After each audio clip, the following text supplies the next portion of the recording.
Operation सिंदूर, भारत का जवाब। दिल्ली की एक गुप्त मीटिंग रूम में गहरा सन्नाटा पसरा हुआ था। कमरे के बीचों बीच बैठे थे भारत के प्रधानमंत्री नरेंद्र मोदी।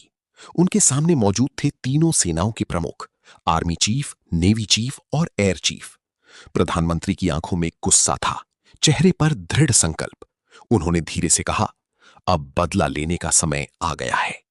और फिर 7 मई 2025 की रात ठीक 1 बजे अंबाला एयरबेस से आसमान को चीरती हुई उठी भारत की सबसे घातक लड़ाकू विमान राफेल।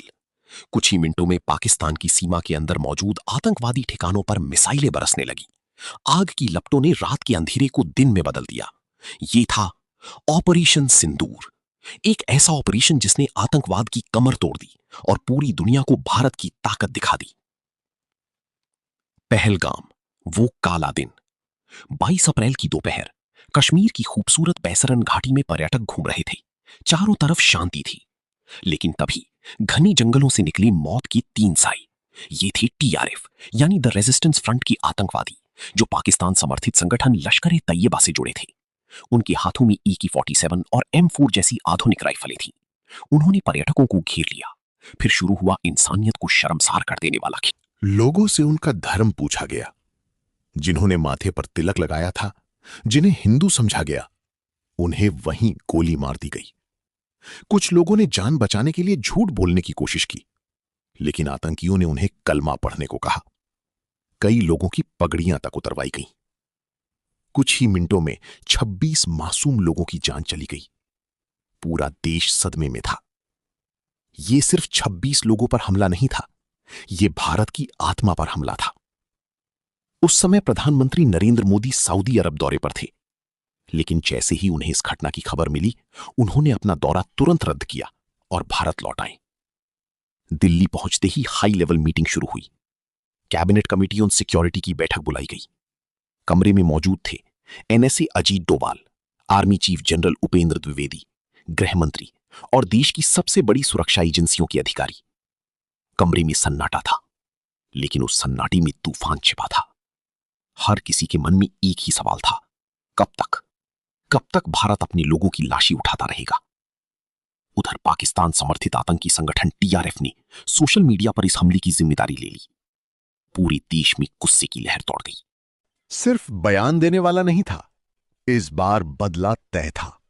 भारत की रॉ और IB एजेंसियों ने आतंकियों और पाकिस्तान में बैठे उनके आकाओं के बीच हुई बातचीत को इंटरसेप्ट किया।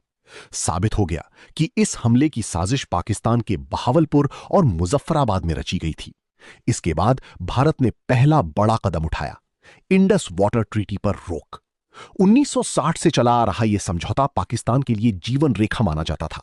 भारत ने साफ संदेश दिया, खून और पानी एक साथ नहीं बह सकते। लेकिन असली जवाब अभी बाकी था। भारतीय सेना को खुली छूट दे दी गई। एक गुप्त मिशन तैयार किया गया। नाम रखा गया ऑपरेशन सिंदूर। इस नाम के पीछे एक बेहद भावुक कहानी थी। पहलगाम हमले में जिन महिलाओं ने अपने पति खो दिए थे, उनका सिंदूर उजड़ गया था। यह ऑपरेशन उन्हीं के सिंदूर का बदला था। पूरा मिशन बेहद गुप्त तरीके से तैयार किया गया। दक्षिण भारत के थांजावुर एयरबेस पर मौजूद 222 स्क्वाड्रन यानी टाइगर शार्क्स को एक्टिव किया गया।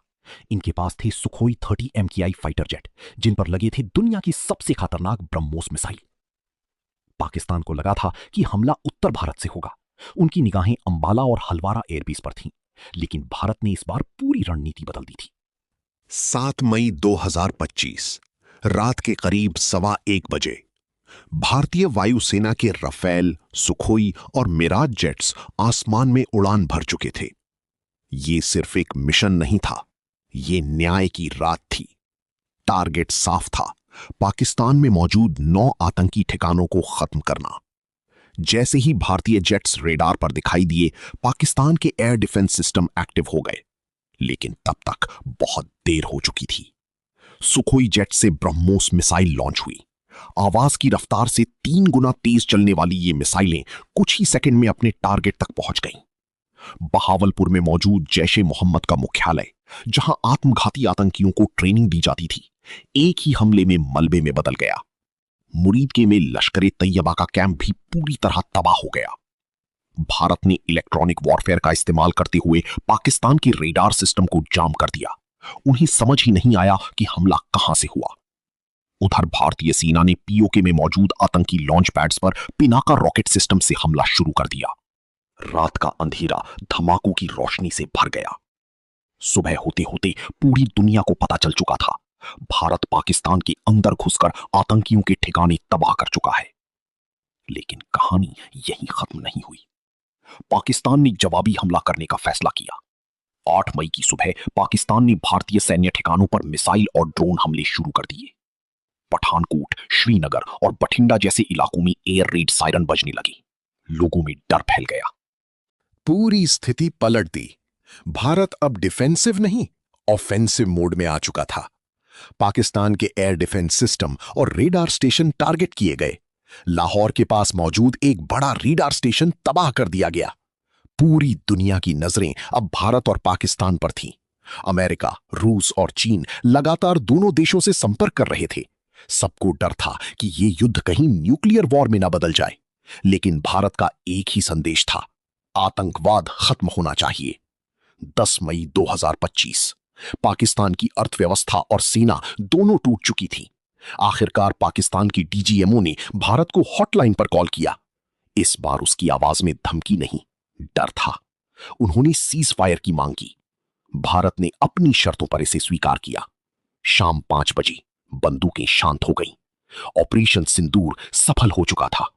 भारत ने दुनिया को दिखा दिया कि अब आतंक का जवाब सीधे उसके घर में मिलेगा। लेकिन कहानी अभी खत्म नहीं हुई थी। पहलगाम हमले के 3 मुख्य आतंकी अभी भी जिंदा थे, सुलेमान शाह, हमजा अफगानी और जिब्रान। उन्हें पकड़ने के लिए भारतीय सेना ने शुरू किया अगला मिशन, ऑपरेशन महादेव। क्या ऑपरेशन महादेव सफल हुआ? जानने के लिए वीडियो को आखिर तक देखें। अगर आपको यह वीडियो पसंद आया हो तो लाइक करें, शेयर करें और चैनल को सब्सक्राइब जरूर करें। कमेंट में लिखें जय हिंद।